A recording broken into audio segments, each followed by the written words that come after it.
singing in the rain, just singing in the rain. Let's sing it in the rain, let's sing it in the rain, ma oggi staremo al chiuso, quindi non pioverà. Fatto sta che la pioggia non ci butta giù perché siamo animatori, tra poco arriveranno gli sposi e presto andremo a prendere anche dei piccoli messaggi da parte dei loro invitati. Ciao!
il giardiniere, tra poco ci sarà il lancio del bouquet. Ok, io ci sarò. Lei, come sarà? No, scusi, se lei è il giardiniere, lei il bouquet l'ha preparato. Ah, ok. Non lo deve prendere, perché non deve prendere il bouquet? E poi si sa che chi prende il bouquet trova marito, lei non le conviene. Allora, Mi cre- non conviene.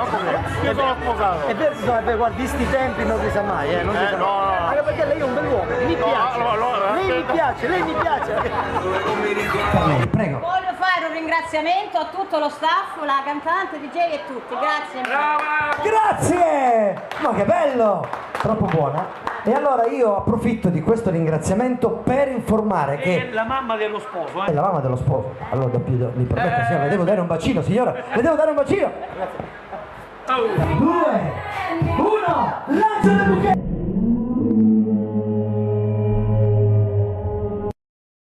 Ragazzi, le mani su e bisogna fare un rito particolare. Mela, pera, banana, caffè, veloce. Mela, pera, banana, caffè. Mela, pera, banana, caffè. Mela, pera, banana, caffè. Contano Alessia, 5.